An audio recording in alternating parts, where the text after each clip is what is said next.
Turma, vamos falar da crise lá no Rio de Janeiro, porque a cúpula do governo federal e também a cúpula do governo do Rio, eles se reúnem hoje para tomar novas decisões após, vejam só, 35 ônibus e um trem serem queimados lá no Rio de Janeiro. Os crimes, começaram após a morte de um sobrinho de um miliciano pela Polícia Civil. Desde quando queimaram o primeiro ônibus em Belo Horizonte, que eu repito aqui nessa tribuna o que eu vou dizer agora. Queimar ônibus é burrice.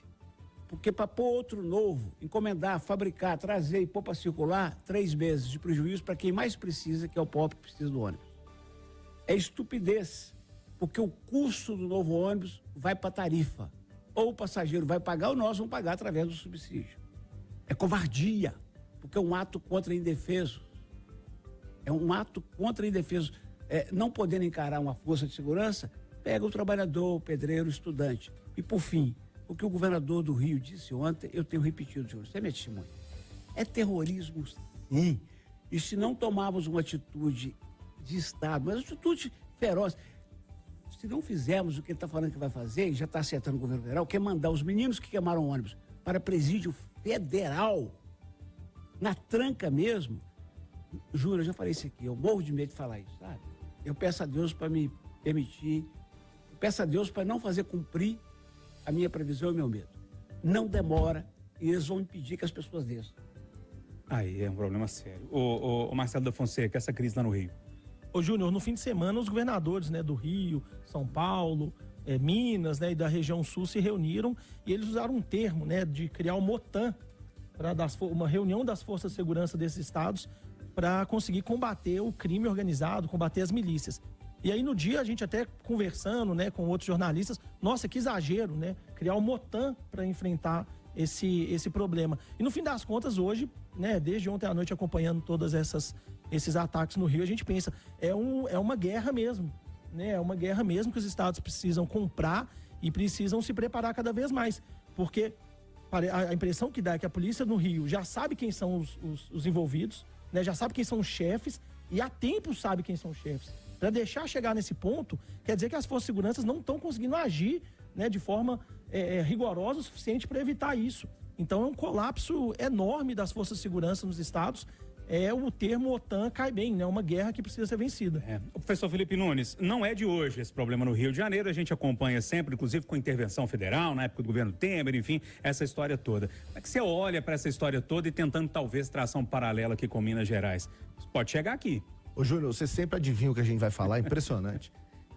Primeiro, é importante que a gente nesse momento lembre que esse não é um problema da cidade do Rio de Janeiro, isso é um problema do Brasil, O Rio tem ali uma estrutura urbana que vem de longa data, não vamos ter tempo de discutir isso, como é que isso foi construído, pautado, organizado, mas o fato é que isso propicia a existência de máfia, milícia, tráfico, isso tudo junto está ocupando o território carioca e, obviamente, isso começa a ter problemas quando o Estado tenta fazer qualquer tipo de intervenção. Então, vai ser um pepino de longo prazo e é um pepino que vai ter que ser descascado aí não só pela cidade, pelo estado do Rio.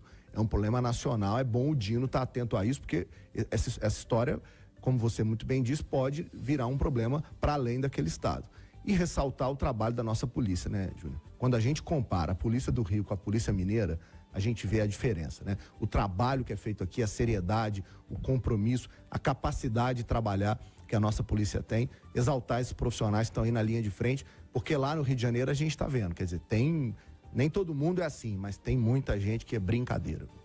Ô William, te deixei por último de propósito, porque você da bancada é o que mais conhece o Rio de Janeiro e viveu na pele, porque já morou por lá.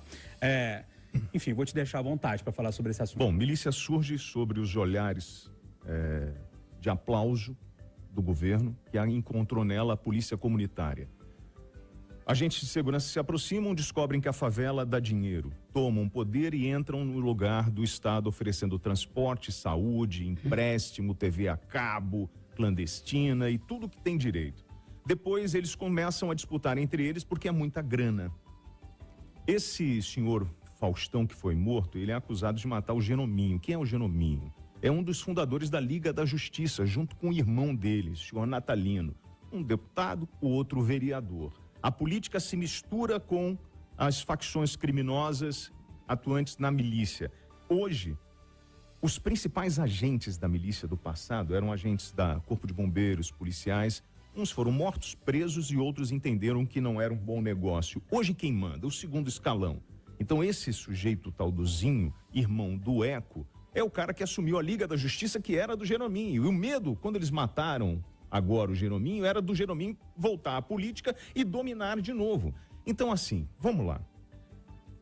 A milícia hoje, ela se associa ao tráfico de drogas e ela tem as mesmas práticas. Hoje eles chamam de narcomilicianos.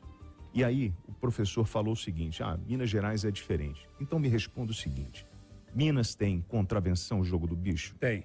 Tem máquina caça-níquel? Tem. Tem TV clandestina? Tem. Tem ligação de internet ou qualquer outra coisa clandestina? Tem. Tem transporte alternativo clandestino? Tem. Então um dia vai ter milícia. Porque tem ausência do Estado. E aí o poder paralelo assume. Mas quando o crime organizado quis agir em Minas, por exemplo, no tocante a caixas de banco, teve uma resposta à altura. Uma polícia que agiu em conjunto, que pegou todo mundo, e uma juíza chamada Andréa Miranda, que botou todo mundo xadrez, está todo mundo xadrez. A diferença, meu caro Travasco, que ele fala, é do comportamento das forças de segurança em relação à bandidagem. Sim, e aqui mas, é diferente, hoje, sim. Terceiro comando da capital é o que distribui entorpecente hoje em Minas Gerais. O dono da cabana aqui é dono do Morro da Mineira, no Rio de Achando Janeiro. que eu vou me estranhar com esse Comando carioca, Vermelho João. e PCC brigam território em Juiz de Fora. Uberaba, Uberlândia, PCC. Hoje, quando o preso entra no sistema penitenciário de Juiz de Fora, ele tem que dizer se é faccionado. Porque se ele fala que é do PCC, ele é morto. E hoje, se ele é preso e é morador de São Paulo, ele tem que dizer isso, porque senão ele pode ser confundido com faccionado e é morto. Pede o Assi para voltar amanhã. Vamos continuar. A gente continua esse debate. Tomara que a previsão do Willian não se concretize, né?